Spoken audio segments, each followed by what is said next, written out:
매거진. 2016년 2월 20일 토요일에 인사드리는 김용민입니다. 김대중 정부에서 국가정보원장과 통일부 장관을 지낸 임동원 전 원장, 그리고 서울대 백낙청 명예교수가 최근 북핵 사태에 대한 야당의 대응과 행태에 대해서 쓴소리를 했습니다. 두 사람은 지금 정부의 태도 못지않게 우려스러운 것이 야당의 태도라면서 더불어민주당 김종인 대표의 북한 괴멸 발언이나 국민의당의 핵별 정책 원점 재검토 주장에 대해서 비판했습니다.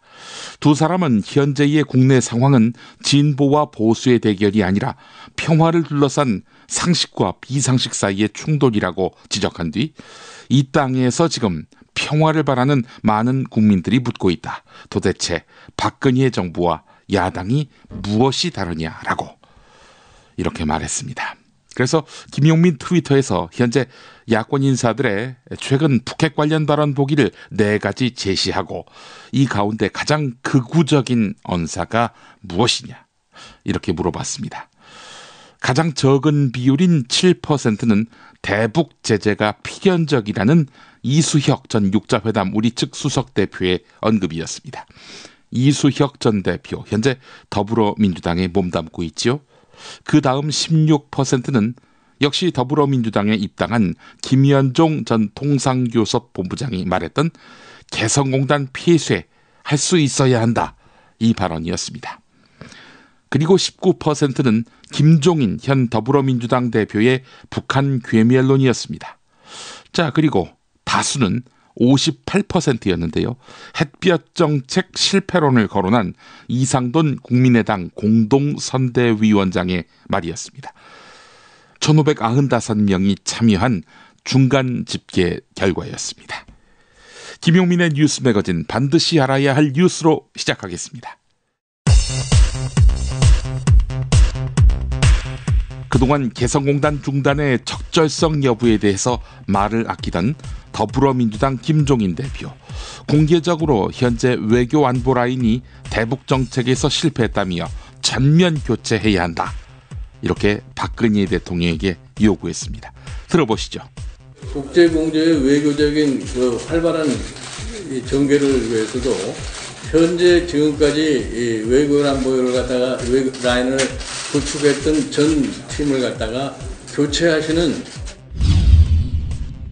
황교안 국무총리가 개성공단 자금이 북한 핵 개발, 미사일 개발에 전용됐다는 것은 참여정부도 알고 있었다, 이런 주장을 내놓았습니다. 일종의 물귀신 작전인 셈이지요. 들어보시겠습니다. 참여정부 때부터도 이런 내용들을 상당 부분이 알려져 있던 것으로 그렇게 알고 있습니다. 개성공단 피해 기업들은 외국인 근로자 고용 확대, 공장 대체 부지 임대료 면제 또는 감면 등의 지원을 받게 됩니다. 그러나 개성공단에 비하면 여전히 못 미치는 수준입니다. 대법원이 산업별 노조의 하부 조직이 기업별 노조로 조직 형태를 바꿀 수 있는지를 넓혀주기로 했습니다. 이렇게 되면 민주노총 같은 산별 노조가 무력화될 가능성이 높습니다. 같은 산업에 종사하는 노동자들이 금속노조 같은 하나의 노조로 조직돼서 단결권을 극대화하고 교섭력을 강화하는 산별노조. 왜 이 산별노조를 무력화시키려 하겠습니까? 이유는 뻔하지요. 학생들에게 노조 활동을 다룬 드라마 송곳을 보여주거나 세월호 참사 관련 추모글을 공유했던 2명의 교사를 강제 전보해서 논란을 빚고 있는 서울 동국대 부속고등학교가 진상조사에 나선 서울시 교육청에다가 조작된 서류를 제출한 사실이 드러났습니다. 북한 보위사령부에서 직파돼 국내외에서 간첩 활동을 벌인 혐의로 구속 기소됐다가 1심에서 무죄 선고를 받고 풀려난 홍모 씨가 항소심에서도 무죄 판결을 받았습니다. 홍모 씨가 변호인 접견권을 제대로 보장받지 못했다는 과거 뉴스타파 인터뷰 내용 잠깐 들어보시죠. 변호인 조력 받을 권리가 있다. 그런데 변호인은 우리가 정해주는 게 아니고 당신이 내가 변호인 찾아야 된다는 겁니다 지금. 그래 내가 같이 있구나. 한국 사회에 누구도 아는 사람이 없는데 내보고 변호인 같이 있는 상태에서 정하라면 내가 어떻게 정합니까? 육군 22사단 일반 전초에서 총기 난사 등으로 선임 그리고 동료 등을 살해한 임모 병장에게 사형이 확정됐습니다. 사형 확정 판결은 지난해 8월 전 여자친구 부모를 잔인하게 살해한 장모 씨 이후 6개월여 만입니다.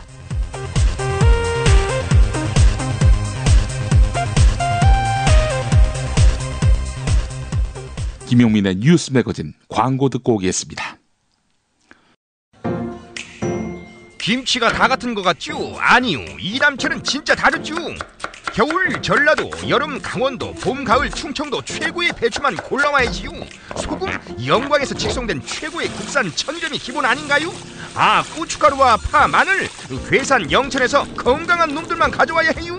우와, 재료가 반이라고 하던데 역시 이담채네요. 그런데 어떻게 담가야 이담채 김치 맛이 나요?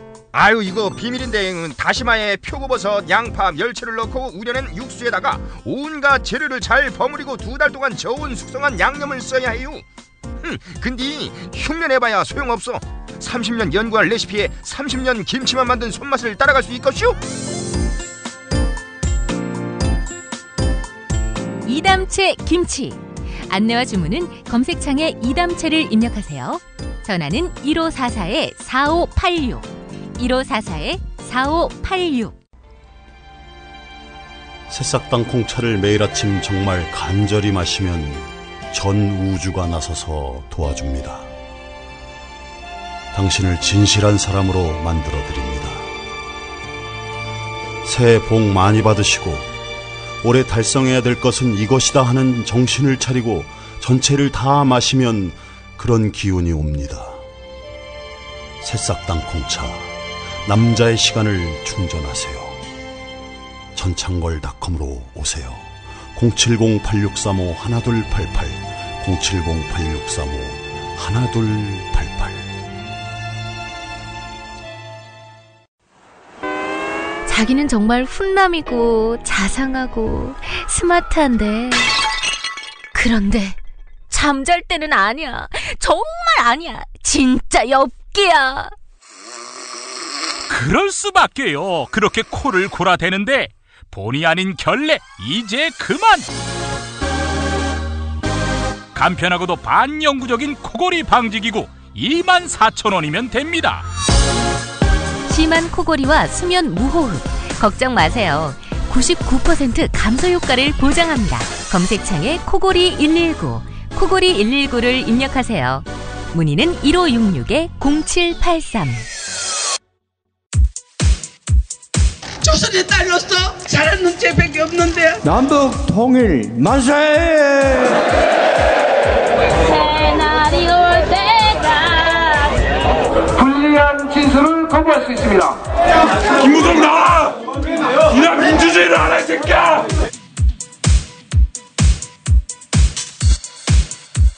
뉴스는 현장이다로 이어갑니다.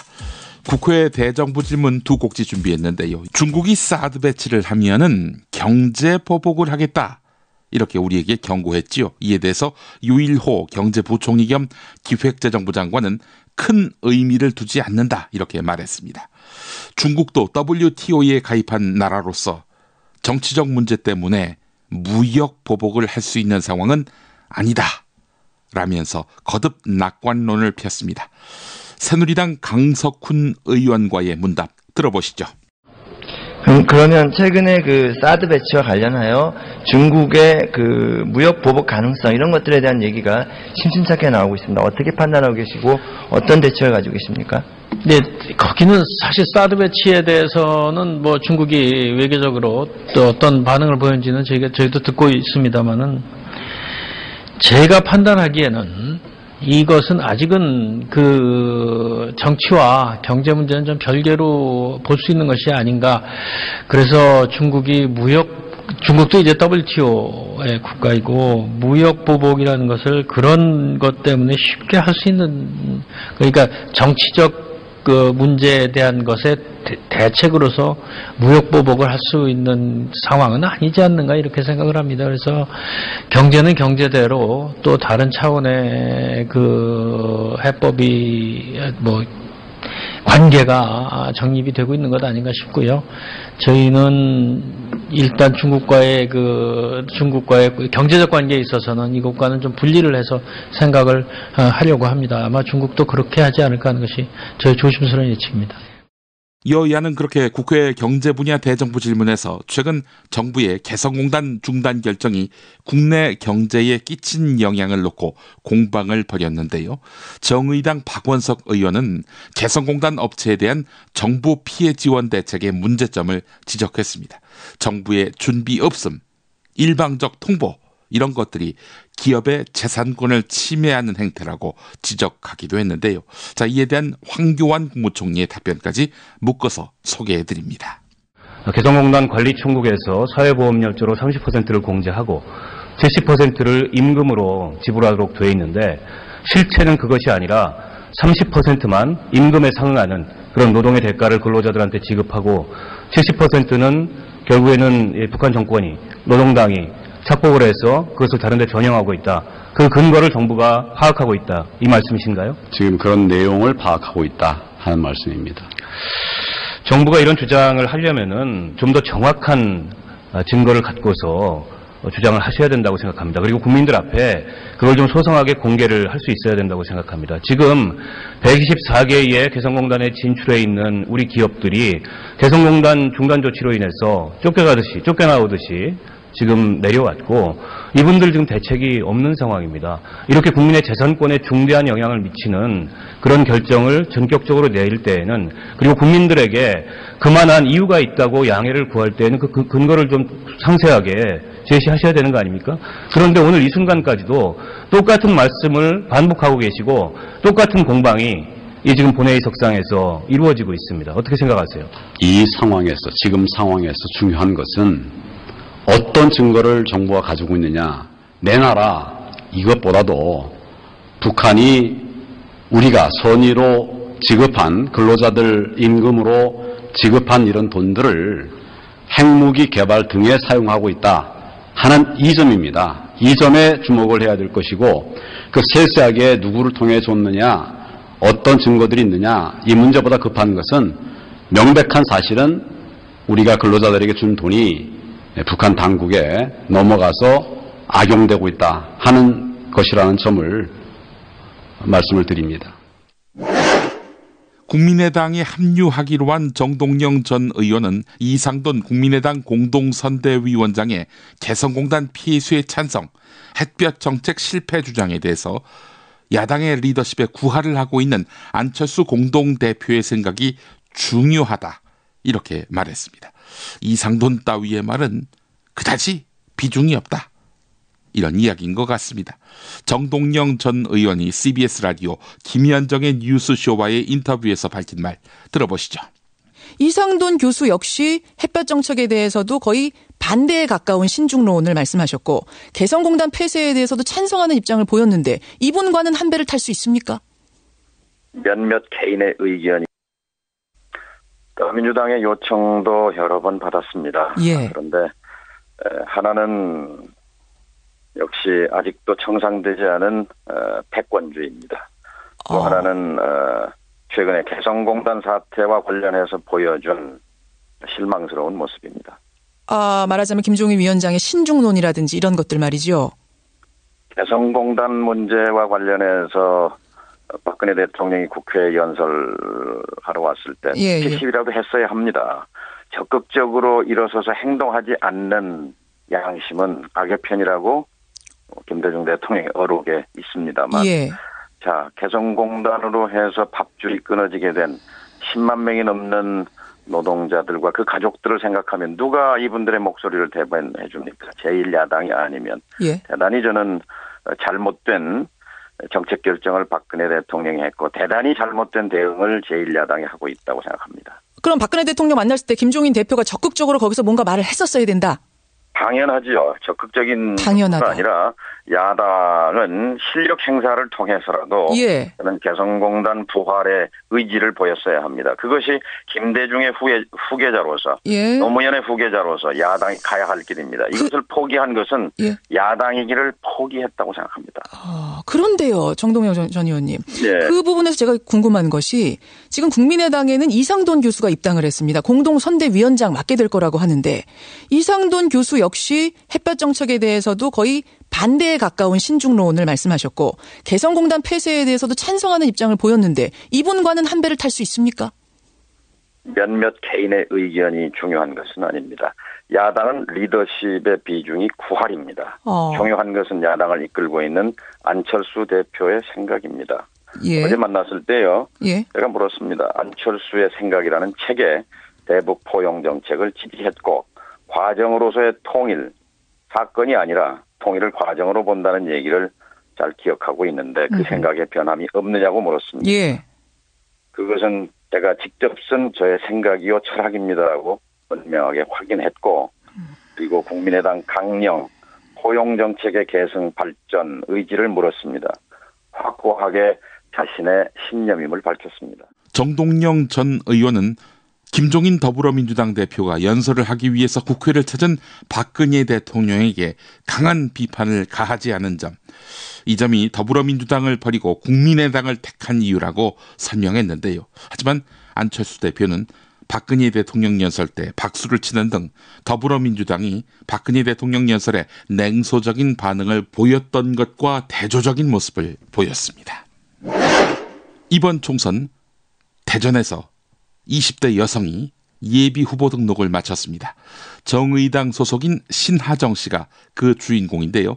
신하정 씨는 그제 대전 중구 선관위를 방문해서 예비 후보 등록을 마치고 어제 아침부터 서대전 내거리에서 첫 선거운동을 시작했는데요.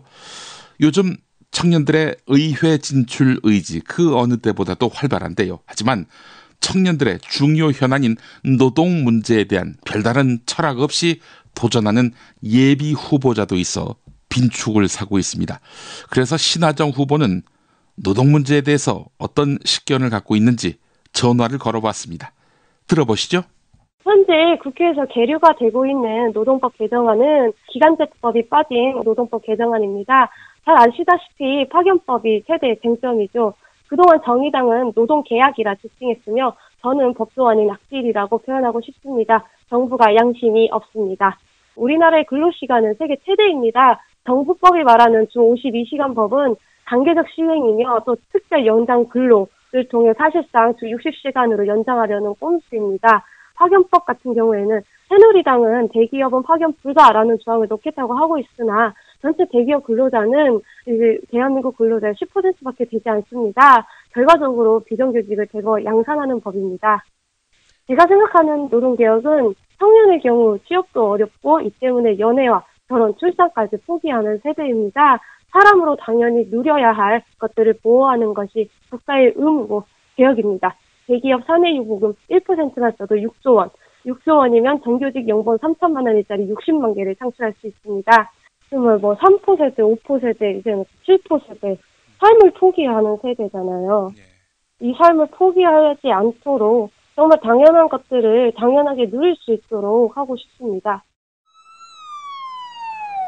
어우, 저 사고 큰데 사람이 많이 다쳤겠어요. 아니, 저 차량은 뭐가 그리 급하다고 과속 운전에 끼어들기까지 하나? 아니, 근데 운전자 보험은 가입했을까? 운전자 보험이요? 저런 인사사고 때에는 상대방한테 형사 합의금을 지불해주는 운전자 보험 말이에요. 변호사 비용도 주고 벌금도 보장해주는 운전자 보험. 아, 자동차 보험에서 보장해주지 않는 대인 합의금을 보장해주는 보험 말이에요? 그거 굉장히 비싸지 않나요? 아니에요. 난 7,000원 운전자 보험 카페에서 가입했는걸요. 뭐라고요?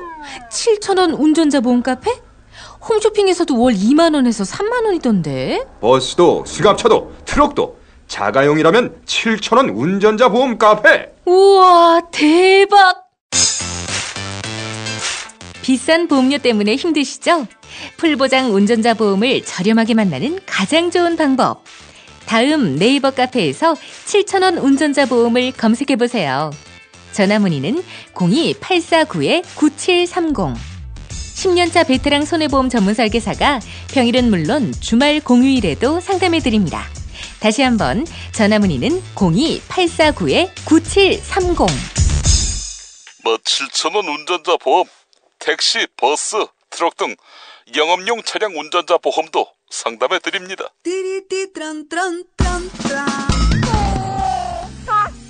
스마트폰, 물통, 무료지, 아이패드, 패스트푸드 음식. 승용차 안이 지저분해요. 이게 섞이지 않도록 몽땅 넣을 수 있는 멀티 포켓 어때요? 한 손으로 스마트폰 보면 팔이 아파요. 목에 거는 스마트폰 거치대, 이거면 고민 끝. 우와, 아이디어 장렬. 어디서 살 수 있어요? 즐거운 아이디어, 재미있는 쇼핑몰 재미월드요. 스마트폰, 텔레비전, 냉장고 이런 건 안 팔아도 가려운 곳 긁어주듯 빛나고 즐거운 아이디어 상품이 365일 파격 세일 중이랍니다. 거기가 어디라고요? 재미월드입니다. 구글, 네이버 다음에서 재미월드를 입력하세요. 공화국 참치 논평. 구이동 대양 참치를 맛보지 못한 국민 여러분은 진정한 참치 맛을 보기 위한 강도 높은 중대 조치를 취하실 계획을 표명하시고 곧장 구이동으로 달려오시기 바란다. 참치에 대한 체질적인 거부감과 적개심을 노골적으로 드러내는 분도 구이동 대양 참치에 오시면 추호도 용납할 수 없는 포악무도한 폭식 행위를 자행할 것이다. 구이동 대양참치. 월요일 참치데이 이벤트, 화요일 참치머리 서비스로 함께합니다. 주차장 걱정 마시고요. 대중교통은 서울 지하철 2호선 구의역 2번 출구에서 5분 거리입니다. 대양참치 구의점 02-455-8087.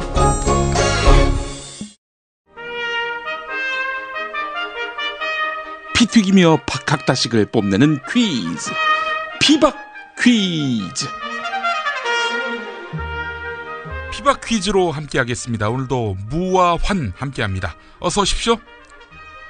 안녕하십니까. 공천시킬 사람도 없고 낙천시킬 사람도 없는, 사심이 없는 없을 무 인사드립니다. 예, 안녕하십니까. 아무나 국회의원이 되면 안 된다. 진실한 사람만이 돼야 한다. 그래서 이 나라에 약이 돼야 한다. 정로환, 상쾌환, 몸에 좋은 약 같은 남자 환 인사드립니다. 야 환, 그럼 내가 아무나 국회의원 돼도 좋다 이 말을 했다는 거야? 아니, 공천시킬 사람도 없고 낙천시킬 사람도 없다고 했으면 아무나 돼도 된다 이 말 한 거 아니에요. 이 새끼야, 공천이나 낙천시킬 권한을 국민들에게 드린다는 얘기지. 아무나 국회의원 돼도 된다. 내가 그런 얘기 언제 했어, 이 새끼야. 그러니까 국민한테 주세요. 이한구 국민한테 주세요. 이한구 그 사람 주민등록 말소 안 됐어요. 이한구한테 주세요. 너 이 새끼 맞을래? 때려보라고. 여당 대표 사상 최초의 폭력사범이 돼보라고. 때리라고. 아이고, 왜들 이러십니까? 그만하세요 이제. 아이고, 시도 때도 없이 공천 이야기를 하십니까? 환, 너 이 새끼 자꾸 그러면 나 나간다. 나가라고. 나간다고 해서 누가 무서워할 줄 알아? 이제 그만들 하시고요. 자, 퀴즈 문제 드리겠습니다. 미국 뉴욕 경찰은 애플사가 만든 아이폰의 잠금 장치가 수사를 방해해서 범죄자들에게 마치 신의 선물처럼 여겨지고 있다, 이렇게 경고했습니다. 자, 이런 걸 보면은 애플은 한국의 유수의 통신사 또 포털과는 달리 테러범의 것이라 하더라도 고객의 개인정보를 절대 내주지 않는 이런 고집이 있군요. 우리나라 같으면 말이죠, 애플 본사에 대한 압수수색이 전광석화와 같이 이루어졌을 텐데요. 자, 문제 드리겠습니다. 애플 본사는 어디에 있을까요? 예, 정답. 네, 환, 오늘도 기다렸다는 듯이 정답 외치셨습니다. 정답 아십니까? 예, 제가 경제부총리를 했기 때문에 이건 너무나 쉽습니다.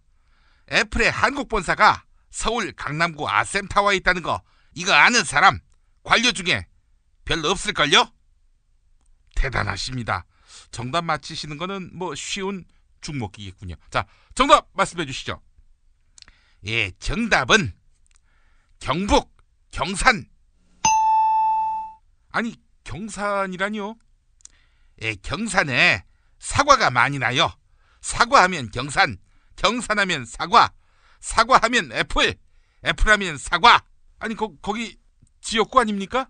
막 경산이 세계 속에서 웅비하는 발전하는 고장이 될 것이기 때문에 제가 반드시 애플 본사가 들어오지 않을 수 없는 막 그런 동네로 만들 것이다. 뭐 화나, 뭐 애플 본사까지 유치할 거 있냐? 뭐 경산이 말이다, 애플 본사를 유치하는 것보다도 뭐 세계인의 주목을 더 받을 수 있는 방법이 있어. 애플 본사를 유치하지 않더라도 뭐 세계인의 이목이 집중되는 도시로 각인시킬 방법 알려줄까? 아니, 그게 뭔데요? 사드 유치. 야, 사드 유치하면 말이야, 중국이 그 경산의 이장님 뒷간 위치가 어디 있는지도 다 알 거다. 세계인의 이목이 집중된다니까? 닥쳐요! 왜 경산에 사드를 유치합니까? 새끼야, 지금 새누리당 당론은 사드가 들어와도 문제없다 이건데, 넌 사드가 들어오면 지역이 전자파 때문에 망가진다, 이런 좌파들이 만들어낸 괴담에 수긍하는 거야? 지지하는 거야? 뭐야 이 새끼야? 부산 영도가 태평양하고 바로 연결되니까 영도가 좋겠네요. 무예 지역구 영도 어때요? 미국에서 배 떠나면 바로 닿는 곳이 영도 아닙니까? 그리고 100m 지난 지점부터는 전자파가 전혀 없다고 하니까 영도 100m만 양보하세요. 닥쳐 이 새끼야. 뭐 그니까 저한테도 사드 그런 얘기 하지 마세요. 뭐 하는 겁니까? 자, 무가 이번에 정답 맞춰보세요. 모르십니까? 뭐 그걸 모르면 뭐 21세기 정보사회의 리더라고 말할 수 없겠지. 애플의 본사, 그게 정말 궁금한 거야? 아신다는 표정인데요. 자, 애플의 본사는 어디입니까?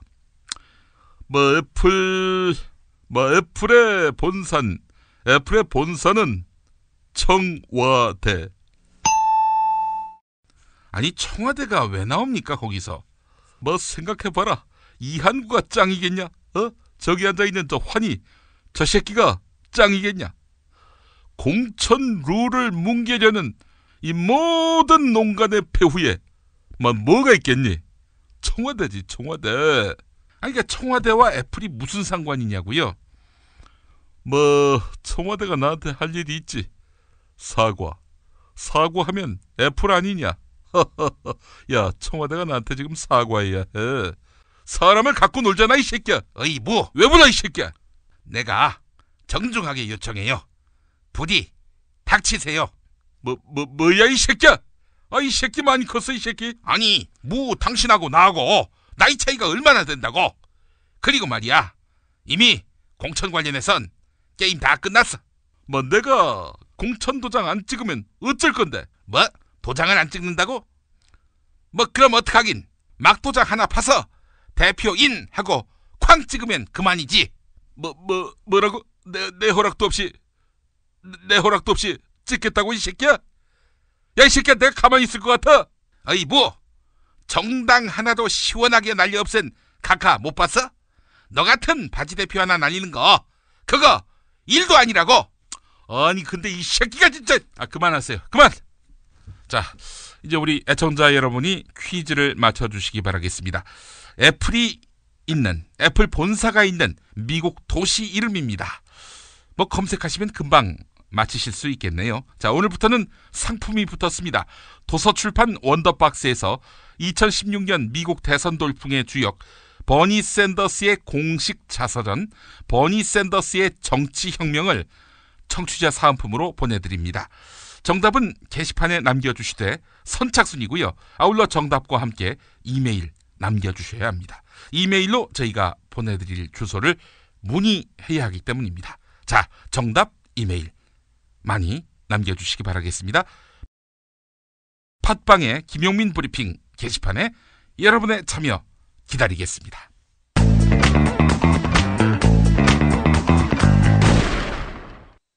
박근혜 왜 저러지? 문재인, 김무성, 안철수는 또 왜 저러지? 뉴스로는 알 수 없는 진짜 정치 현장 이야기. 한겨레 정치팀 기자들이 취재 수첩을 낱낱이 공개합니다. 본격 정치관찰 팟캐스트. 언니가 보고 있다. 팟빵에서 언니를 검색하세요. 정치 한 건에서 시간입니다. 한겨레 정치부 정치바 김태규 기자 어서 오십시오. 예, 안녕하세요. 예. 자, 개성공단에다가 준 돈이 미사일 개발, 핵 개발에 쓰였다. 근거 없이 정부는 계속 이 논리를 밀고 있는데 황교안 총리가 참여정부도 개성공단 자금이 핵 개발, 미사일 개발에 쓰인 걸 알았다. 이렇게 주장을 했네요. 예. 어제 국회 대정부 질문에서 나온 말인데요. 예. 김경협 더불어민주당 의원이 인지 시점을 물었습니다. 그러니까 총리는 그리고 이 정권은 개성공단 자금이 북핵 개발로 전용됐다. 이 사실을 언제 알았냐. 예. 인지 시점을 물어보니까 황교안 총리가 제가 알기로는 참여정부 때부터 이런 내용을 상당 부분 알고 있었다. 기본 구도가 그렇게 진행돼 왔고 어느 순간 갑자기 생긴 게 아니다. 이렇게 얘기를 했습니다. 예. 근데 이건 사실 거짓말이죠. 지금 참여정부에서는 인민경제와 군수경제가 엄격히 구분되어 있다고 판단을 했고 그런 판단에 근거해서 개성공단 작업을 한 것이고 그것이 여러 가지 평화적 요소가 있고 남북 경협 사업으로서 윈윈 요소가 있다는 판단하에 그 정책을 수행하고 실행하고 집행을 한 것이고요.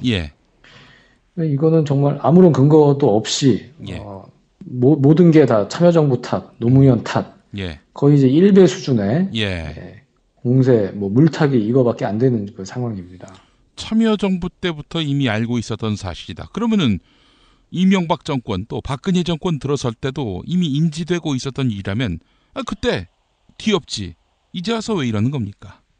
그 논리대로라면 그러면 이명박 정부와 박근혜 정부 때 훨씬 더 많은 돈이 북한으로 건너갔고 그 돈이 북한 핵 개발에 사용됐다는 논리가 되는 거잖아요. 그렇죠. 그러니까 말이 안 되는 거죠. 네. 당황해서 하는 이야기인지 대응 논리를 만들다가 이런 논리를 밀자 이렇게 결심하고 나온 건지 어쨌든 근거는 없는 거죠? 근거가 뭐 있겠습니까? 파악된다 이렇게 말로만 맞추고 있는데. 이 정부가 참 그 논리가 공색하다라는 것들이 매일같이 드러나고 있는 상황인데 야당으로서는 어떻게 좀 유효한 반격 이런 거 안 합니까? 지금 공천, 선거, 총선 전국이고 그래서 야당 안에서도 지금 개성공단 문제를 어떻게 봐야 하는지 이상한 소리들이 나오고 있잖아요. 폐쇄가 온당하다 이런 얘기도 나오고. 폐쇄가 온당하다 이수혁 위원장의 그런 발언들도 있었고 비난만 할 일이 아니다. 이 총선 앞두고 이른바 중도화, 약간 우클릭 그런 총선 전략으로서 그런 행보가 있으면서 이런 대북 문제에 대한 어떤 확고한 철학마저도 매우 흔들리고 있는 상황이라 제대로 된 대응이 이루어지기가 좀 어려울 것 같습니다. 하여간 이것이 결국 야당의 정체성에 대한 또 의문으로 비화되고 있는 흐름이기도 하고 말이죠.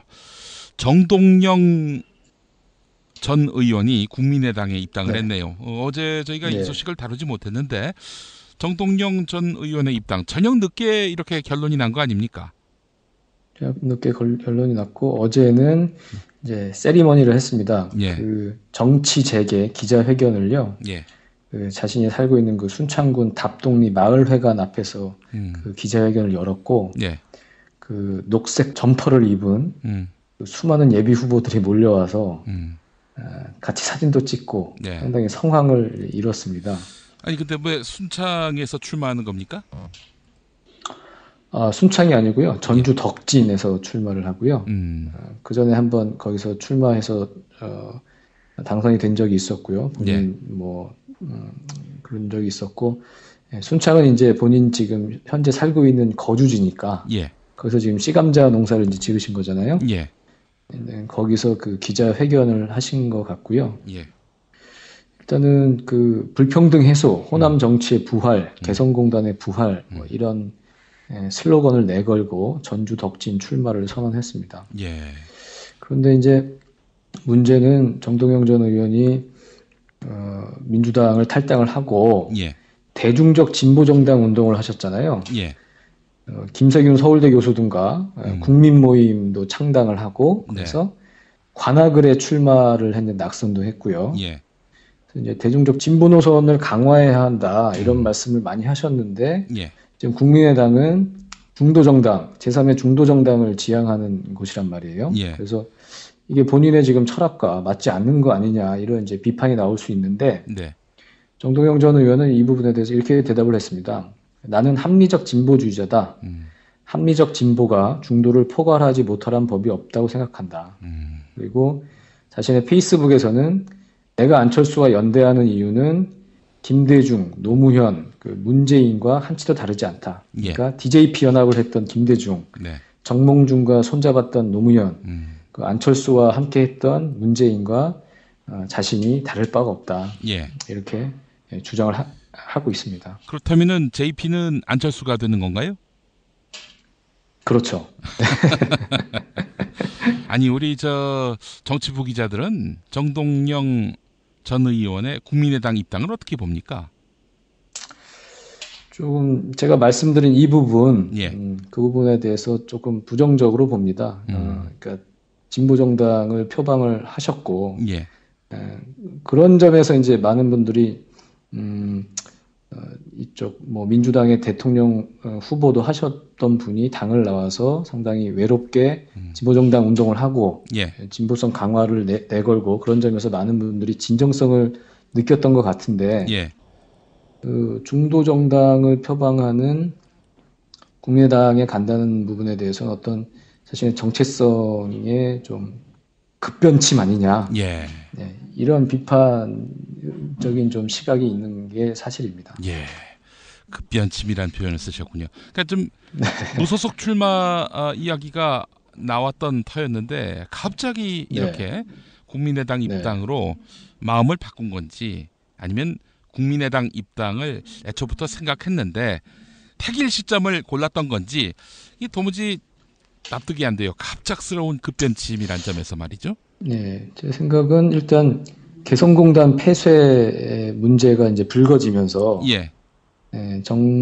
정동영 전 이제 통일부 장관도 하셨고 예. 본인한테 조금 관심이 많이 집중됐잖아요. 예. 그런 상황에서 어떤 타이밍상으로 뭔가 본인이 뭔가 좀 세리머니 어떤 결단이 필요하다고 생각을 하신 것 같고 예. 그래도 이제 명분상으로 보면은 무소속으로 계시던가 아니면 어쨌든 본인이 그 대통령 후보도 했던 그 더불어민주당에 가시는 게 명분상으로는 또 있는 게 아닌가 그런 생각이 들어서 국민의당 입당은 약간 좀 의외로 받아들여지는 게 사실입니다. 혹시 이건 아닐까요? 한미 FTA를 아주 극렬하게 반대하지 않았습니까? 정동영 전 의원이요. 그런데 김현종 씨가 입당을 발표하던 날 이렇게 국민의당으로 가야겠다라고 마음먹은 것은 아닌지 김현종 입당이 미친 변수는 없다고 보십니까? 근데 그러면은 그것을 좀 강하게 세일즈 하셨겠죠. 나는 그런 이유 때문에 도저히 난 저 당으로 갈 수가 없다. 내가 생각하는 것보다 훨씬 더 우경화되고 있다. 더불어민주당은 그런 식으로 조금 얘기가 나와야 되는데 그런 얘기는 지금 하나도 없거든요. 그래서 김현종 변수는 아닌 것 같습니다. 혹시 이 방송 들으시고 아차 하시는 거 아닌가 모르겠습니다. 자, 더불어민주당 20% 컷오프한다. 현역 의원 중에 20%를 잘라낸다. 이렇게 원칙을 세웠었는데 탈당한 의원까지 포함하느냐 마느냐 이걸 놓고 사실 내부적으로 고민이 많았었는데 탈당한 의원까지 포함해서 20%로 한다고요? 그렇습니다. 그러니까 그 당시에 11월에 그 선출직 공직평가위원회에서 현역 의원들을 평가할 때는 그 당의 총 그 현역 의원이 127명이었습니다. 근데 지금은 19명이 탈당해서 108명이거든요. 그러면 이 사람들을 집어넣고 컷오프를 할 거냐 말 거냐, 그러면 다시 108명에서 다시 20%를 할 거냐, 예. 이런 게 이제 쟁점이었는데 예. 일단은 127명 기준, 그러니까 탈당한 의원들까지 포함해서 예. 127명에서 이미 심사에서 밀봉돼 있는 하위 20%를 컷오프하기로 그렇게 결정을 했는데요. 예. 일단은 그렇게 하더라도 예. 물론 나가신 분들이 상당 부분 많이 포함돼 있고 그렇게 예. 되면 현역 의원 물갈이 폭이 매우 작아지는 거, 줄어드는 거 아니냐, 이런 네. 그 추측도 가능한데, 예. 그것보다는 지금 홍창선 공관위원장은 그 20%에 지금 연연해 하지 않겠다. 예. 그러니까 이것은 그리고 공천 심사 자격 대상, 그러니까 아예 심사를 하는 것에서 배제를 하겠다는 거거든요. 예, 예. 그렇기 때문에 자격 대상을 올리고 또 추가로 심사하는 과정에서 훨씬 또 현역 의원들을 더 쳐낼 수 있기 때문에 현역 의원 물갈이 폭이 줄어들지는 않을 거다. 예. 그렇게 관측이 되고 있습니다. 예. 교체 폭이 네. 더 늘어날 수도 있고 줄어들 수도 있고 네. 그 20%에 너무 국한지어서 보지 말아달라 이런 얘기군요. 네, 네. 예, 알겠습니다. 자, 인기 팟캐스트 언니가 보고 있다. 지난번에 그 한겨레 정치바를 보니까 조응천 전 비서관도 애청하고 있는 방송이라고 하더군요. 예, 아주 저희 팬으로 판명됐습니다. 그렇다면은 조응천 전 비서관이 김용민 브리핑도 들으시는 건 아닐지 하는 은근슬쩍 또 그런 기대감도 가져보게 되는데. 제가 한번 소개하겠습니다. 예, 예.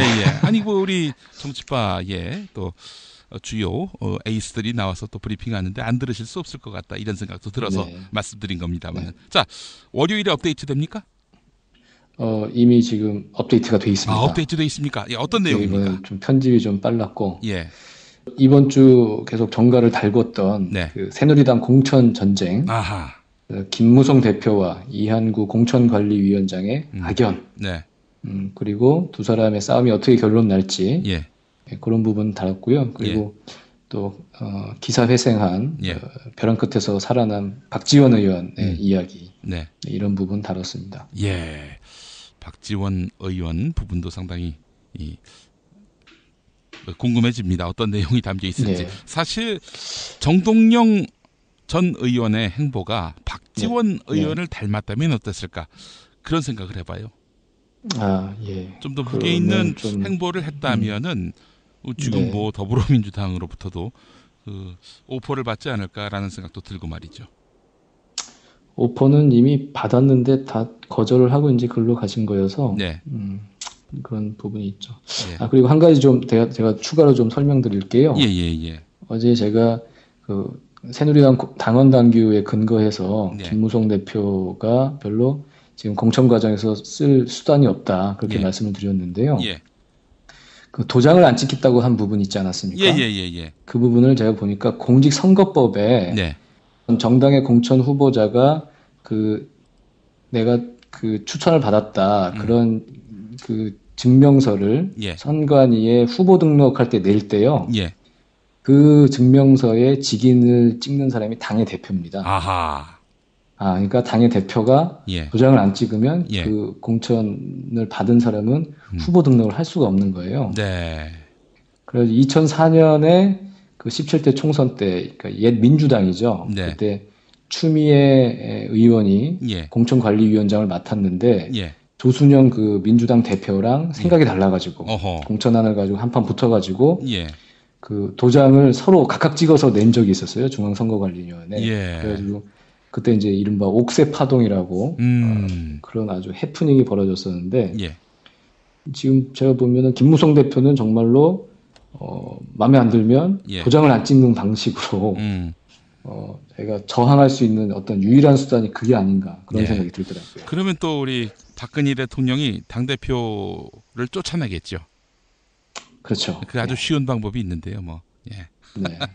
그건 큰 변수가 안 될 거라는 믿음이 저한테 있습니다. 김태규 기자님 수고하셨고요. 다음 주에 또 뵙겠습니다. 예, 감사합니다. 예, 고맙습니다. 서울, 경기, 인천 지역의 신축 빌라 정보, 빌라타임즈 하나면 됩니다. 현장 나와주세요. 네, 여기는 새로 오픈한 현장입니다. 여기만이 아니라 분양 마감 현장이라면 빌라타임즈의 레이더를 피할 수 없습니다. 빌라타임즈 정보는 알찹니까? 당연합니다. 현장에서 직접 촬영한 퀄리티 높은 사진 여러 장이다. 지도 서비스, 무료 투어 서비스, 무료 상담 서비스까지. 빌라타임즈 짱이죠? 그러다 허위 매물 걸리면요? 포상금 100만 원 약속합니다. 수도권 빌라에 관한 정직한 정보를 모았습니다. 빌라타임즈. 인터넷에서 만나세요. 여보, 좋은 꽃 배달 추천 좀 해봐. 회사에서 보내려고? 그럼 좋은 사람과 플라워지. 화환이나 조화가 7만 원도 안 돼.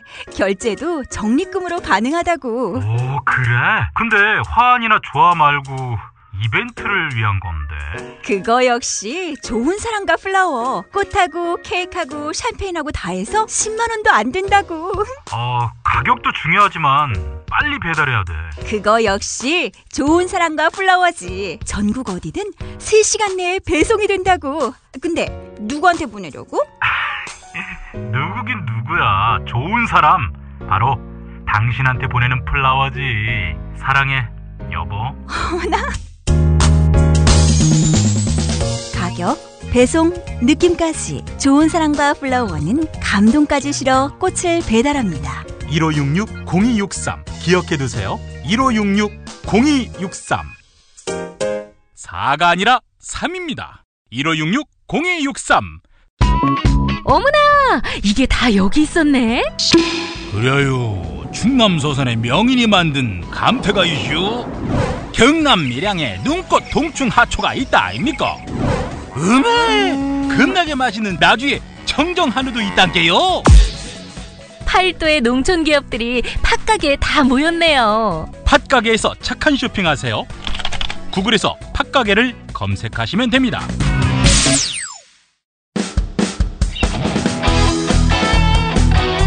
당신이 알아야 할, 또 우리 공동체가 알아야 할 뉴스, 김용민이 챙겨드립니다.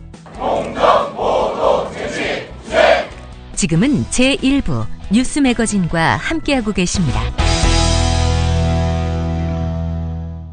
경제의 속살 들여다보는 시간입니다. 자, 오늘도 민중의 소리 이완배 기자와 함께하겠습니다. 이완배 기자님. 네, 안녕하십니까. 예, 자본시장법 개정안. 네. 이게 지금 재벌의 반발을 사고 있다는 소식부터 준비하셨다고요? 네, 맞습니다. 예. 이게 이제 조금 설명이 필요한 법이긴 한데요. 예. 그저께 국회 정무위원회에서 이제 자본시장법 개정안이 통과가 됐는데, 예. 어제부터 본격적으로 이 재벌들로 반발이 나오기 시작을 했습니다. 예. 내용이 어떤 거냐면, 예. 원래 이제 그 2013년에 개정된 자본시장법에 따르면은요, 1년 연봉이 5억 원 이상인 보수를 받는 상장기업, 이제 주식이 증시에 상장된 기업의 등기 임원은 분기별로 연봉이 얼마인지를 공개를 하도록 이 자본시장법에 규정이 돼 있었습니다. 네, 그러면 이제 이 규정에 따르면 연봉 5억 원, 대부분 재벌 총수들이 연봉 5억 원은 훌쩍 넘겠죠. 예. 그러니까 당연히 이제 재벌 총수들의 연봉이 공개가 돼야 되는데, 예. 이게 2013년에 이 자본시장법이 개정이 되고 났더니, 그때부터 이 법의 규정이 뭐냐면 상장사 등기 임원 중에 5억 원이 넘는 임원들은 공개를 하라는 거였는데, 예. 이러니까 재벌 총수들이 줄줄이 등기 임원에서 사퇴를 해버립니다. 아하. 예, 그러니까 이게 등기 임원이라는 것이 그 회사를 책임지는 임원들은 법원에 책임지는 임원이라고 등기를 하는 거거든요. 예. 근데 이제 우리나라 같은 경우는 제가 예전에 신세계를 한번 설명을 드릴 때도 말씀을 드렸습니다만은, 예. 재벌들 중에 적지 않은 재벌들이 등기임원의 이름을 빼버립니다. 그러니까 회사에서 책임질 일이 있으면 빠져나가겠다는 거죠. 예. 그런 경향도 있었던 데다가 등기임원들의 임금을 공개를 하라는 자본시장법이 있으니 줄줄줄 여러 재벌들이 그냥 등기임원에서 사퇴를 해버린 거죠. 예. 그래서 이제 엊그저께 통과된 자본시장법 개정안은 어떻게 개정이 됐냐면, 등기임원이건 아니건 상관없이 회사에서 보수가 가장 많은 5명은 연봉을 무조건 두 번 1년에 공개를 해라, 이렇게 규정을 한 겁니다. 아하. 이제 이렇게 되면 현재 등기임원이 아닌 주요 재벌 총수들이요, 이재용 부회장 등기임원 아닙니다. 예. 어쩐지 이재용 부회장은 뭐 공개가 안 되더라고요. 그렇죠. 연봉이 얼마인지는 모르죠. 예. 네, 그리고 최태원 SK그룹 회장 역시 등기임원이 아닙니다. 예. 한화그룹 김승현 회장 역시 그 등기몬이 아니죠. 예. 그리고 정영진 신세계그룹 부회장은 유명한 등기몬이 아닙니다. 이 사람은 그 신세계그룹은 전통적으로 오너 일가들이 등기몬에 아예 등재를 안 하는 그 역사를 가지고 있는 회사들입니다. 예. 이제 뭐 호사가들에 입방할지 모르겠지만 어쨌든 이게 그 2년 정도 유예를 줬거든요. 그러니까 2년 뒤부터는 이분들의 연봉이 얼마인지를 우리 국민들이 알게 되는 겁니다. 이번에 그 법안이 개정이 돼서요. 예. 그런데 이제 그 어제부터 재계에서 본격적으로 반발의 목소리가 들리는데요. 그러니까 반발의 목소리가 뭐냐면 연봉 공개는 사생활 침해 우려가 있다. 상위 5인을 무조건 공개하면 높은 성과를 내서 많은 급여를 받는 직원들도 공개 대상에 포함이 되는데 문제가 생긴다 이렇게 주장을 했다고 해요. 제가 이걸 듣고 지금 뭔 소리를 하는 건지 잘 이해가 안 됐는데 이걸 제가 설명을 좀 드리고자 하는 게 있습니다. 저희가요 어떤 기업이 주식을 증시에 상장을 한다 이 얘기를 영어로 하면 IPO라고 합니다. 그리고 우리말로 하면 기업 공개 이렇게 표현을 합니다. 이 IPO가 Initial Public Offering 그러니까 회사의 주식을 퍼블릭 대중들에게 오퍼링 공개를 한다는 뜻이거든요. 이게 왜 IPO라는 이름이 붙었는지 요걸 좀 정확하게 이해를 하기 위해서는 주식회사라는 형태의 근본적인 이해가 조금 필요합니다. 그러니까 주식회사라는 게 이제 옛날에 서구 열강 제국주의 국가들이 제국주의들을 수탈하고 신대륙을 발견하고 뭐 이럴 때 이제 큰 배를 하나씩 만들어가지고 장사를 보내거든요. 그 식민지 국가들이랑 장사를 하러 보냈는데 이게 약간 복불복인 거죠. 가서 장사를 하면 돈은 잔뜩 벌어오는데 폭풍 한번 잘못 맞으면 배가 완전히 침몰을 해버려서 쫄딱 망하니까요. 그래서 이게 한 사람이 투자하기에는 너무 벅차니까 10명 정도의 주주를 모아서 공동으로 투자를 하는 겁니다. 그래서 망하면 10명이 망하고 대신 한 명이 망하는 것보다는 위험을 좀 분산시키는 거죠. 그리고 수익이 나면 10명이 나눠 가지도록 이렇게 그 수익은 뭐 조금씩 나누고 이런 제도였거든요. 이게 주식회사의 모태인 겁니다. 그러면 그 10명의 그 투자자들이 이제 그 배의 주주가 되는 거겠죠. 그러면 애초에 그 사업을 발의를 한 사람이 그 주주들에게 우리 배가 얼마나 튼튼한지를 당연히 설명을 해주겠죠. 투자를 받기 위해서. 그리고 선장은 얼마나 뛰어난 사람인지를 설명을 해주겠죠. 그리고 선장에게는 돈을 얼마를 주는지도 설명을 해주겠죠. 즉 이 말은 뭐냐면 주주들을 모을 때는 주주들에게 사업의 모든 것을 공개해야 된다는 원칙이 있는 겁니다. 그래야 주주들에게 돈 투자를 받을 수가 있으니까요. 그렇죠. 그런데 주식을 증시에 상장을 한다는 건 특정 주주들에게 돈을 받는다는 것이 아니라 불특정 다수인 모든 국민들을 대상으로 투자를 받겠다는 얘기인 겁니다. 이제 누가 주주가 될지는 모른다는 이야기인 거거든요. 그래서 주식을 상장을 한다는 것을 기업을 공개한다고 얘기를 하는 겁니다. 주식을 상장을 하면 지금 우리 주주들뿐만 아니라 앞으로 주주가 누가 될지도 모르는 상황이니 모든 국민들에게 주주가 될 가능성이 있는 모든 사람들에게 기업의 모든 것을 공개하겠다. 이런 의미의 IPO, 기업 공개라고 얘기를 하는 겁니다. 즉 이 말은 무슨 말이냐면 주식을 증시에 상장을 해서 대중으로부터 자본금을 끌어모으는 기업들은 기업의 모든 것을 투자자들 그리고 예비 투자자들에게 모든 것을 낱낱이 공개를 할 의무가 있다는 겁니다. 그래서 한국 상장 기업들은 3개월에 한 번씩 분기 보고서라는 걸 발표를 하고요. 이 분기 보고서에는 정말로 자세하게 되어 있습니다. 그러니까 어떤 사람이 보더라도 이 회사가 어떻게 돌아가는지를 알 수 있을 정도로 자세하게 기재가 되도록 법이 이렇게 규정이 되어 있는 거거든요. 자, 그러면 일반 다중으로부터 투자를 받은 자본금을 당겨 쓴 회사들은 당연히 우리가 번 돈을 임원들에게 얼마를 준다고 할 때 임원들에게 얼마의 보수를 주는지를 공개할 의무가 있고 모든 임원들의 개개인 임원들의 보수를 낱낱이 공개하진 못하더라도 적어도 이 회사에서 누가 가장 많은 돈을 받아가고 있고 누가 가장 중요한 역할을 하고 있는지 정도는 국민들에게 공개를 해야 된다는 기본적인 커먼 센스가 있는 거죠. 그래서 2013년에 그런 자본시장 법이 개정이 된 건데 막상 이렇게 개정을 해놓고 봤더니 회사에서 제일 중요한 사람이고 제일 돈을 많이 벌고 있는 재벌 충수들은 등기임원에서 쑥 빠져버리면서 공개를 안 해버렸다는 겁니다. 그러니까 지금 이제 다시 개정을 한 거거든요. 공개를 하라고. 예. 이 공개라는 건 이 사람들이 가지고 있는 기본적이고 상식적인 의무라는 겁니다. 이게 개인사 생활의 침해 뭐 이런 문제가 아니고요. 예. 한 단계만 좀 더 나가서 얘기를 하면은요. 우리나라의 재벌 총수들은 이런 그 공개 의무를 지독하게도 회피를 해온 사람들입니다. 네. 그러니까 법에 규정이 된 상법에 규정이 된 공개 사항조차도 지금까지 무지하게 열심히 속이면서 살았던 사람들입니다. 그렇죠. 그러니까 예를 들면 1995년이었는데요. 지금 이제 삼성의 부회장인 이재용 부회장이요. 지금 이재용 부회장의 재산이 한 9조 원 정도 됩니다. 예. 그런데 이재용 부회장이 그렇다면 아버지 이건희 회장으로부터 물려받은 돈이 공식적으로 얼마냐?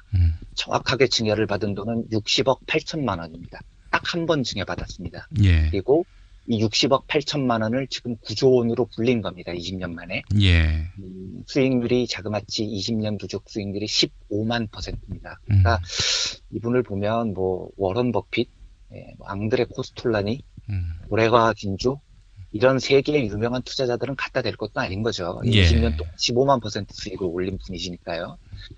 근데 이분이 첫 해에 이 돈을 어떻게 불리냐면 S1이라는 회사하고요. 삼성 엔지니어링이라는 주식을 96년도인가 한 40억 원어치 주식을 삽니다. 예.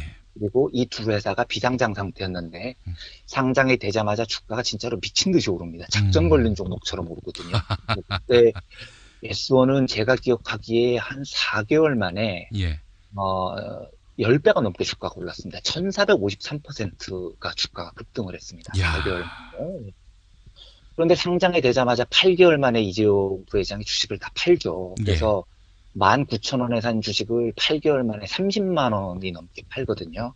그래서 40억 원을 가지고 한 8개월 만에 500억 원 넘는 돈으로 불리는 신기에 가까운 재테크 실력을 발휘를 합니다. 예.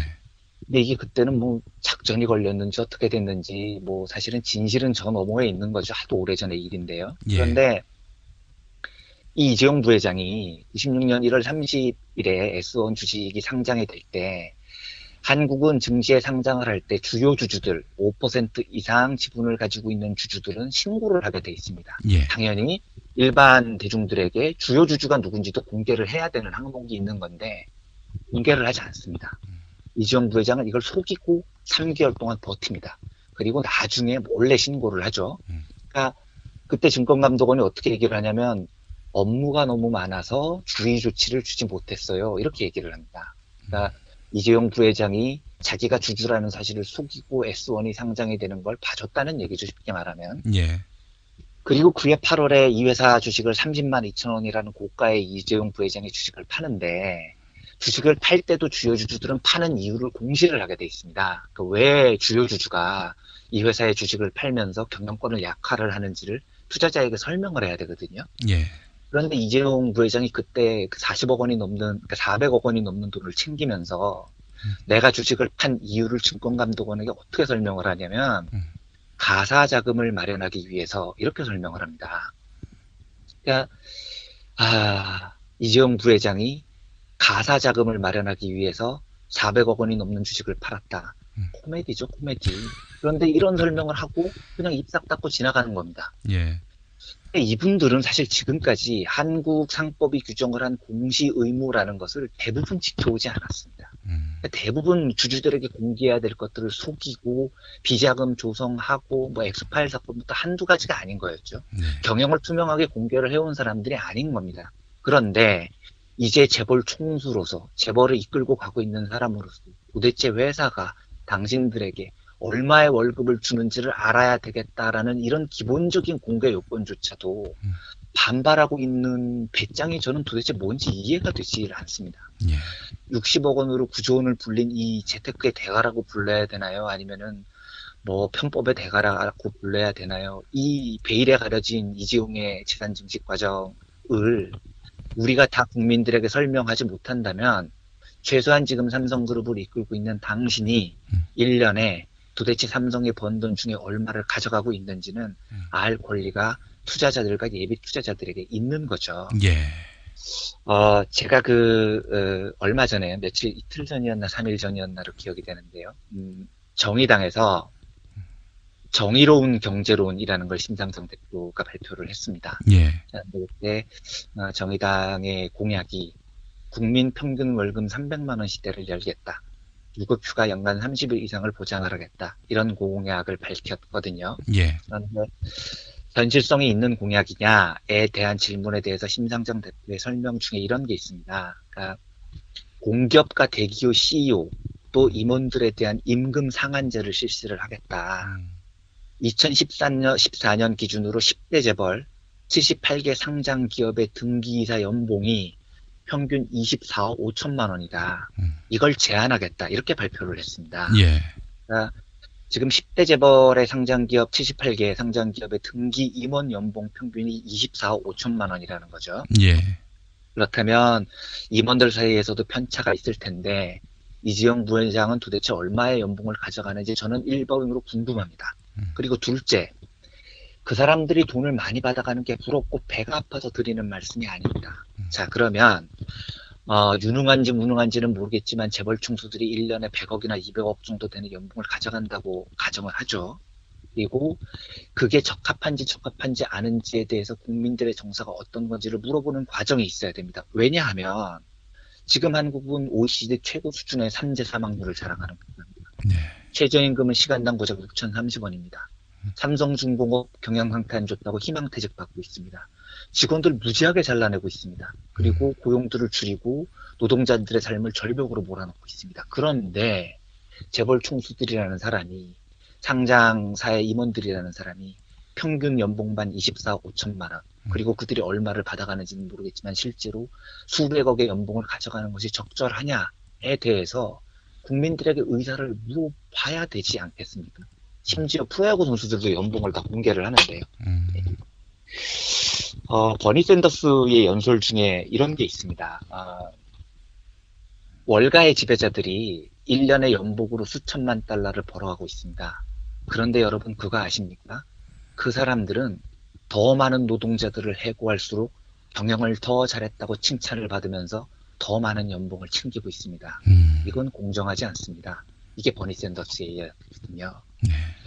지금 수많은 재벌 대기업들이 구조조정을 하겠다고 노동자들의 일자리를 빼앗으려고 하는데 뭐 좋습니다. 그거는 별다른 문제니까 별개로 해석을 하더라도요. 그렇게 해서 그 사람들의 생활을 절벽 수준으로 몰아넣으면서 삶의 터전을 빼앗는 와중에 그들이 과연 수백억 원의 연봉을 가져가고 있다면 그게 그들이 당당하게 생각하고 있다면 공개를 하십시오. 공개를 하고 그게 국민 정서에 맞는 건지 그들이 정말로 그만한 가치의 일을 하고 있다는 사실을 국민들이나 주주들이 인정을 하는지 심판을 받으시라는 겁니다. 네. 그럴 자신이 있어야 되지 않겠습니까? 그래서 그게 개인사 생활이니 뭐 이렇게 얘기를 하면서 도피할 일이 아니고 당당하게 정말로 자기들이 노동자들을 해고하면서까지 그 정도 연봉을 받을 자격이 있는지를 당당하게 공개를 하고 국민들에게 심판을 받는 당당한 태도라도 가졌으면 좋겠습니다. 그 심판은 이제 국민들이 정서적으로 판단을 하게 될 문제일 것이고요. 예. 자기 책임도 아니고 회사가 경영을 잘못했는데 그렇게 해서 구조조정을 당하는 거 아닙니까? 그렇죠. 결국 회사를 위해서 희생하는 건데 이 오너들은 도대체 희생한 게 뭐가 있냐 이거예요. 그렇죠. 받을 연봉 다 받아가면서. 그렇죠. 그리고 심지어 그 연봉은 개인 신상 문제라고 하면서 공개도 하지 않으려고 하고 있고요. 앞뒤가 맞지 않습니다. 아이고. 자, 버니 샌더스 얘기하셨는데 버니 샌더스하고 아주 극명하게 대비되는 인물이 바로 트럼프 아닙니까? 그렇죠. 네. 이 트럼프에 대해서 교황이 강하게 비판을 했는데 또 가만히 있을 트럼프도 아닌 것 같고요. 둘이 충돌했다고 하더군요. 그렇습니다. 현지 시간으로 18일 있었던 일입니다. 이제 각 외신들이 주요 외신으로 타진을 했던데, 프란치스코 교황께서 멕시코 방문 일정을 마치고 전용기를 타고 바티칸으로 돌아오시는데, 그 비행기 안에서 이제 기자회견을 열었습니다. 그런데 기자들이 그 트럼프가 지금 하고 있는 가장 중요한 공약, 그러니까 텍사스를 비롯한 그 멕시코 접경 지역에 거대한 벽을 세우겠다는 거죠. 이제 그 멕시코의 불법 이민자들을 막기 위해서 거대한 벽을 세우겠다는 건데, 그 벽을 세우는 거에 대해서 어떻게 생각을 하십니까? 하고 프란치스코 교황한테 기자들이 물어본 겁니다. 그랬더니 프란치스코 교황이 어떻게 말씀을 하셨냐면, 다리를 만들지 않고 벽만 세우려고 하는 사람은 그 사람이 어디에 있건 기독교인이 아니다. 이렇게 말씀을 하셨습니다. 그러니까 기독교인의 자격이 아니라는 거죠. 그 가난한 사람들이 더 나은 세상을 위해서 넘어오려고 하는 것에 대해 커다란 장벽을 세우려는 것은 예수님의 사상이 아니다. 그러므로 그렇게 하는 사람은 기독교인이 아니다. 이렇게 말씀을 하신 겁니다. 트럼프가 개신교인이죠? 예, 개신교입니다. 가톨릭은 아니고요. 예. 그런데 이제 트럼프가 이 사우스캐롤라이나 주에서 유세를 하다가 이 발언을 전에 들은 거예요. 그러니까 바로 긴급 성명을 내면서 아주 거칠게 이제 발언을 합니다. 교황이 공개적으로 나의 믿음에 의문을 제기했는데 종교 지도자가 어떤 사람의 믿음에 의문을 제기하는 것은 수치다. 그리고 나는 기독교인이라는 것이 자랑스럽다. 나는 내가 대통령이 되면 지금 버락 오바마처럼 기독교가 계속 공격받고 또 약해지도록 내버려두지 않을 것이다. 그리고 우리가 맞닿은 멕시코 국경을 여는 게 얼마나 위험한지 교황이 이해하지 못하고 있다. 그러면서 이제 덧붙인 말이 멕시코 정부가 이제 조금 전에 멕시코 정부를 방문을 하셨으니까요, 교황이. 멕시코 정부가 국경이 현재처럼 유지되기를 원하기 때문에 교황한테 그렇게 시킨 것 같다. 이렇게 발언을 합니다. 예. 참, 이 사람, 대단한 사람입니다, 진짜. 특이한 정신세계를 가진 거죠. 그러니까 멕시코 정부가 교황한테 시켰더니 교황이 그렇게 말씀을 하시는 수준으로 이제 교황을 몰고 간 건데요.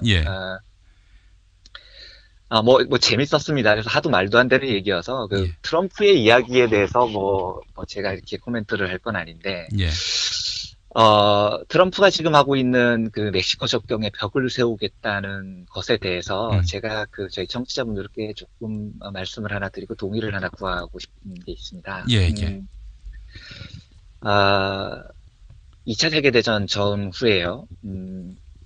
프랑스가 알제리를 점령을 하고 있었습니다. 그런데 이때 프랑스가 알제리 사람들한테 정말로 다양한 방식으로 폭력을 가하죠. 식민지배라는 게 원래 그런 거니까요. 그런데 이때 알제리 사람들이 이 프랑스 사람들에 대해서 받고 있던 이 폭력을 어떤 식으로 해소를 하냐면 이런 식으로 해소를 한 겁니다. 하루에 16시간 동안 일을 하고 수탈을 받고 힘들게 이제 일을 마치고 알제리 노동자가 집에 들어와서 뭐 천막 같은 곳에서 잠을 자는데 옆집 천막에서 애가 우는 겁니다. 앙앙거리고 시끄럽게 잠을 못 자죠. 그러니까 이 알제리 노동자가 옆집 천막으로 뛰어 들어가서 그 애를 죽여버립니다. 그리고 이런 일도 있었습니다. 가게에 가서 그 외상으로 빵을 달라고 하는 거죠. 이 알제리 어떤 한 노동자가. 그런데 이 외상이 이미 너무 많았던 거죠. 그러니까 가게 주인이 거절을 해버립니다. 그러니까 이 노동자가 화가 나서 이 가게 주인을 밤에 찾아가서 살해를 해버립니다. 그래서 이 시기에 알제리는 사건, 사고가 살인, 강간, 강도 너무너무 많았던 나라입니다. 그래서 이때 이 프랑스 사람들이 역시 흑인들은 안 돼. 알제리 사람들은 역시 폭력적이야. 뭐 이런 말을 막 이제 퍼뜨리고 다녔었거든요.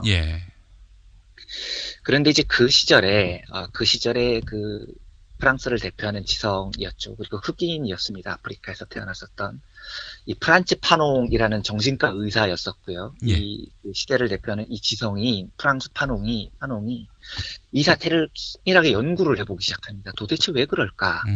알제리 사람들은 왜 서로에 관해서 알제리 국민들에게 이렇게 거칠게 폭력을 행사를 할까? 이걸 이제 연구를 하기 시작합니다. 정신과 의사로서요. 그러면서 이때 그 파농이 내세웠던 개념이 수평폭력이라는 개념입니다. 이게 뭐냐면 실제로 어떤 사회에서 가해지는 폭력의 구조는 수직폭력입니다. 지배자가 피지배자들에게 폭력을 가하는 거죠. 그런데 이 수직적인 폭력에 대해서 이 폭력을 당하는 민중들이나 국민들은 폭력의 근본을 바라보지를 못하는 겁니다. 나를 탄압하는 건 프랑스 지배자인데 뭔가 내가 고달픈 건 뭔가 다른 이유가 있을 거야 하고 다른 이유를 찾는 거죠. 개인의 무능과 개인의 어떤 불성실 뭐 이런 거에서 찾는 건가요? 그렇죠. 그래서 그 폭력을 어떤 식으로 반응을 하냐면 나보다 못한 사람을 두들겨 패고 나보다 못한 사람을 죽이는 방식으로 표출이 된다는 겁니다. 예. 그래서 이걸 수평폭력이라고 하거든요. 수평폭력. 파농의 이야기입니다. 예. 근데 실제로 우리 사회에도 이 수평폭력이라는 게 만연해 있습니다. 미국 사회도 마찬가지입니다. 근데 지금 미국 사회에서 벌어지고 있는 대통령 후보 두 아웃사이더의 열풍, 도널드 트럼프와 버니 샌더스, 이 두 사람은 수직 폭력과 수평 폭력을 설명을 하는 굉장히 명쾌한 두 후보인 겁니다. 예. 버니 샌더스는 지금 민중들이 고달프고 미국 민중들이 힘든 것에 대한 원인을 정확하게 파악을 하는 겁니다. 네. 월가 때문이야. 지배자들 때문이야. 수직적인 폭력 때문이야. 우리가 맞서 싸워야 될 것은 저 사람들이야. 윗사람들하고 싸워야 되고 명확하게 규정을 해주죠. 예. 이게 한쪽에서는 열광을 일으키는 게 되는 겁니다. 문제의 본질을 이야기해 주니까요. 예. 그런데 반대로 도널드 트럼프는 수평폭력의 의지를 가지고 있는 사람들의 심리를 정확하게 깨닫고 있는 겁니다. 너희들이 못 살고 있는 건 멕시코 사람들 때문이야. 멕시코 사람들이 건너와가지고 니네들이 일자리를 뺏고 있기 때문이야. 이민자들이 와서 우리 일자리를 빼앗고 있기 때문이야. 그럼 어떻게 해야 돼? 멕시코인들 쫓아내고 두들겨 패야지. 이 심리를 정확하게 자극을 하고 있는 거죠. 그러니까 이 내가 못 살고 있는 건 내 잘못이 아닐 거야 라고 생각을 하고 수평폭력에 경도된 사람들은 그 탓을 멕시코 사람 탓을 하는 겁니다. 그래서 벽 세워. 넘어 들어오는 놈들은 못 넘어오게 막아. 불법 이민자들은 죽여버려. 이런 반응이 나오는 거죠. 그래서 버니 샌더스와 도널드 트럼프는 문제의 원인을 파악을 하는 면에서 정말로 이 수직폭력과 수평폭력의 이 양심리를 극단적으로 대변을 하고 있는 두 후보이거든요. 예. 제가 이제 뭐 길게 말씀을 드렸는데요. 이 말씀을 드리는 이유가 있습니다. 그러면, 우리 한국 사회는 어떠냐는 거죠. 우리 한국 사회에서는 이런 수평폭력이 없느냐. 천만의 말씀입니다. 정말로 많이 있습니다. 어떤 거냐면, 우리 한국 사회가 외국인 노동자들을 대하는 모습을 한번 보십시오. 또 그리고 남녀평등 문제를 대하는 모습을 한번 생각을 해보십시오. 그러니까 우리가 외국인 노동자들을 대할 때 저 새끼들이 우리나라에 들어와가지고 우리나라 사람들이 일자리 빼앗고 있어. 이런 생각들이 굉장히 많이 퍼져 있거든요. 예. 또 그리고 여성들의 근로지위가 향상되는 것에 대해서 남성들의 일각에서 굉장한 거부감들을 표출을 하고 있거든요.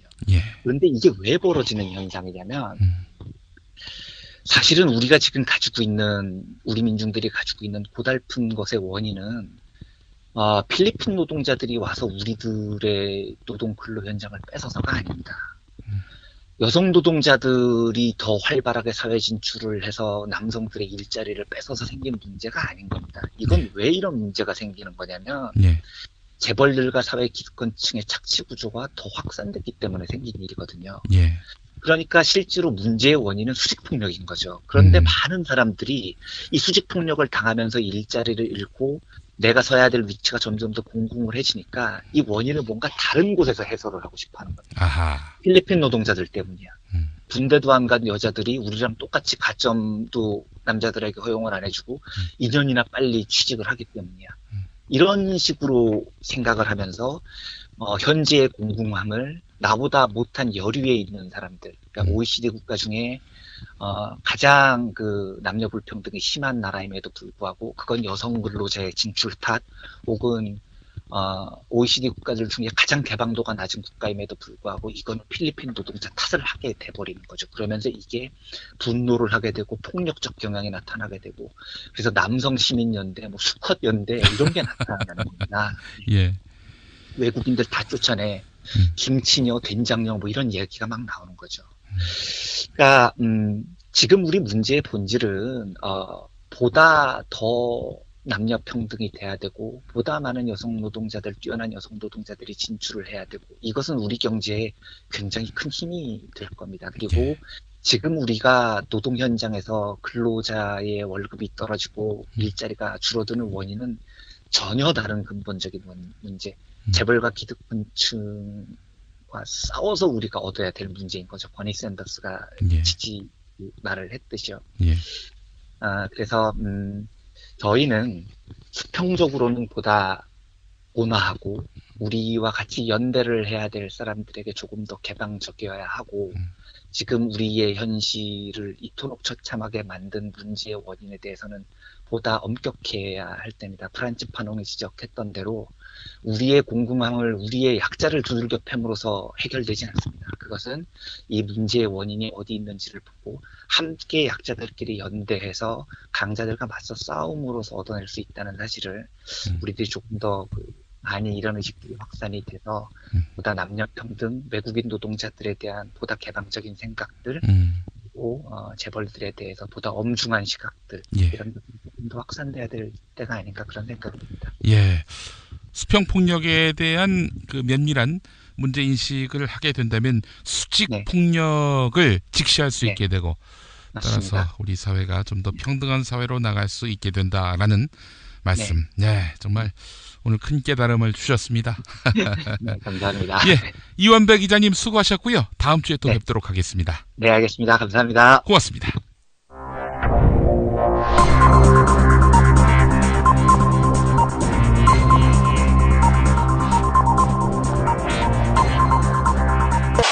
공화국 논평.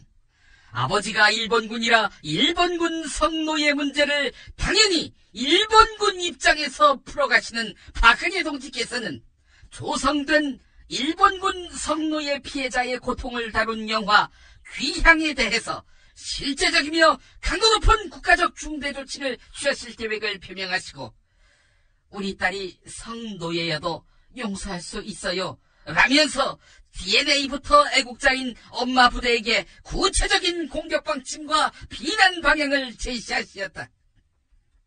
경애하는 박근혜 동지의 단호한 결심은 이미 합의가 끝나서 낙장불입이 된 일본군 성노예 문제를 완전히 뭉개버리기 위한 가장 효과적인 대응이다. 영화 또는 예술 또는 인권의 외피를 두르고 있는 영화 귀향의 제작자는 실상 종북 좌파 반역 세력의 본질을 감추고 있음이 확인됐다. 따라서 박동지에 대한 체질적인 거부감과 적개심을 노골적으로 드러낸 추호도 용납할 수 없는 포악무도한 도발 행위에 다름 아니다. 엄마 부대는 박동지를 참을 수 없이 모독하고 우롱하는 대가가 얼마나 심각한 것인가를 알게 하는 차원에서 포털에서 별점 테러를 가해야 하고 영화관에 뱀을 풀어야 할 것이다. 현재 귀향 상영을 보류하고 있는 CGV는 행여 흥행이 된다 하더라도 상영해서는 안 될 것이다. 상영해서는 안 될 것이다. 만약 상영할 시에는 상영 횟수만큼 CGV의 모체인 현재 감옥에 있는 CJ 회장 이재현의 수감익이 하루씩 더 늘어난다는 점을 확실하게 인식해야 할 것이다. 이로써 박동지가 어떤 무서운 힘을 떨치며 일본군 성노예가 역사 속에서 클리어하게 지워지는 국가 건설의 위대한 역사를 창조하는가를 똑똑히 보게 될 것이다. 6살 하늘이 밥을 잘 안 먹어요. 엄마, 나 이거 맛이 없어요. 그만 먹을래요. 엄마의 걱정은 점점 더해가는데요. 그런데 이때 택배입니다. 연지연 곰탕이 배달됐어요. 직접 도끼로 팬 장작불 위에 한우 사골과 도가니를 가마솥에 한가득 넣고 24시간 끓인 진구. 연지연 곰탕이 하늘이 입에 들어가는 순간 아, 맛있다. 엄마 한 그릇 더 주세요. 하늘이의 밥도둑 연지연 곰탕. 조미료 같은 첨가물이 전혀 들어가지 않아 엄마의 기쁨은 더하답니다. 연지연 곰탕은 강화군에서 김포시 방향으로 강화대교 건너자마자 있습니다. 포장 판매는 한 팩 800g에 7,000원, 7팩 이상 무료 배송합니다. 주문 전화는 010-7252-1114, 010-7252-11... 제주도 귤밭 한가운데 별장을 통째로 빌려드립니다. 빌라 데미에. 방문 열면 보이는 한라산, 7분 거리의 협재 해수욕장, 마당 앞 바비큐 파티까지 반려동물도 행복합니다. 제주 한경면 저지 11길에 위치한 빌라 데미에, 가장 제주다운 제주의 집 빌라 데미에로 여러분을 초대합니다. 자세한 정보는 페이스북 검색창에서 빌라데미에 또는 010-7536-6465 010-7536-6465로 구하실 수 있습니다.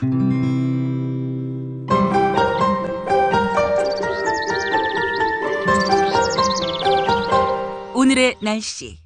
오늘 서울 낮 기온이 영상 7도까지 오르면서 평년 수준을 웃돌겠습니다. 내일은 오늘보다 기온이 조금 내려가면서 평년보다는 다소 쌀쌀하겠습니다. 하지만 하늘은 전 지역이 오늘보다 더욱 쾌청하겠습니다. 서울 영하 1도, 대전 0도로 출발하겠고요. 낮 기온은 대부분 지방이 영상권을 보이겠습니다. 낮에는 서울 7도, 대구는 12도, 광주는 11도까지 오르겠습니다. 군사평론가인 김종대 정의당 국방개혁단장의 페이스북 글을 소개하면서 마무리하겠습니다. 북한의 생명줄을 끊어서 안락사시켜버리겠다는 박근혜 정부는 주요 언론을 통해서 북한이 3, 4, 5월에 대남 도발을 할 가능성이 높다고 단정하는 보도를 냅니다.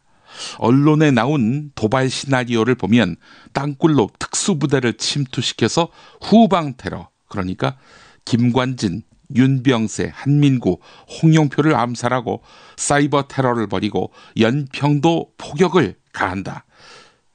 꽤나 구체적입니다.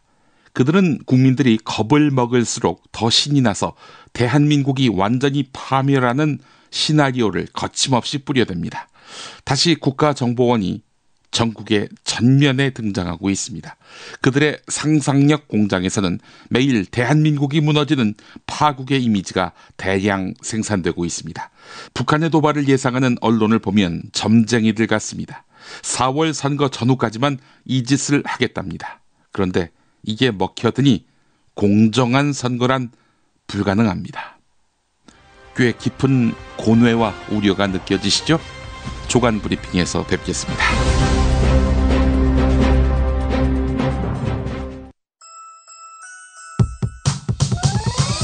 이번 방송 괜찮았나요?